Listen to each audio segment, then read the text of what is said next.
If you need to section off part of a room, there are many types of room dividers that can do the job. Accordion doors routinely divide meeting rooms. Sliding walls made up of multiple panels can easily split a large reception hall in half, or partition an office in no time at all.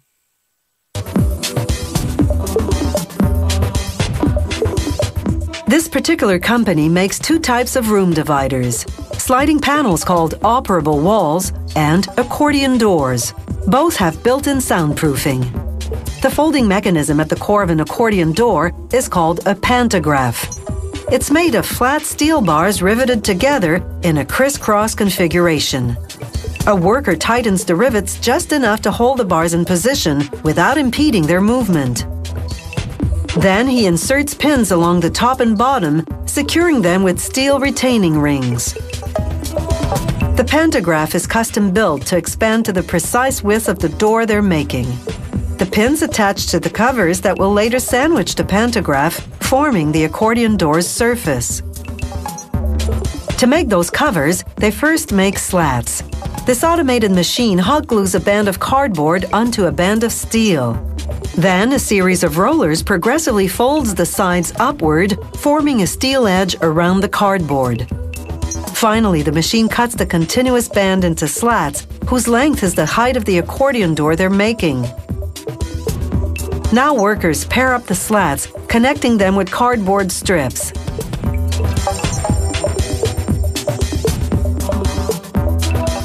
They feed each pair into a glue machine. The slats come out adhered to a soft and flexible type of paper that's tear-proof.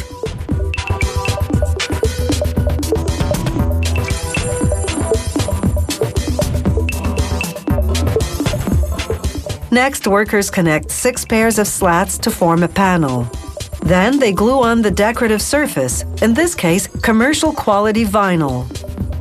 To block sound from passing through the space above and below the accordion door, a worker glues a felt and vinyl strip to the top and bottom of each panel. After lining the inside of each panel with acoustic wool, a soundproofing material, another worker gathers the number of panels required for the door's width. He attaches them using industrial-strength steel staples. Then he slips U-shaped steel channels onto what will be the door's inside folds.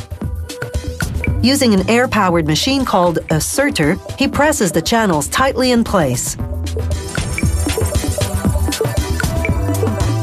Now he installs the pantographs. The height of the door determines how many.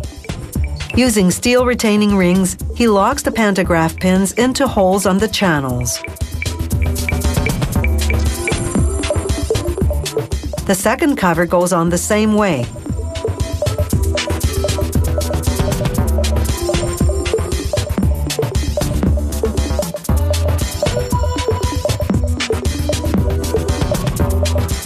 After this, workers apply a metal trim to finish off the front and back ends. They also install a handle for opening and closing the door. The door hangs by wheels attached to the top pantograph. Operable walls are made up of several sliding panels. For each one, workers build an aluminum frame, then install a soundproofing mechanism, a crank-activated aluminum seal that juts out to fill the gap above and below the panel. To make the front and back faces of each panel, workers begin with a sheet of gypsum board. To one side of it, they glue a steel sheet that's at least 1 millimeter thick. This provides soundproofing. To the other side, they glue a decorative surface, in this case laminate, a thinner version of the material used for countertops. A machine called a pinch roll applies pressure to ensure the laminate adheres well. Workers slide the face into the frame, fill the middle with acoustical wool for soundproofing, then slide in a second facing.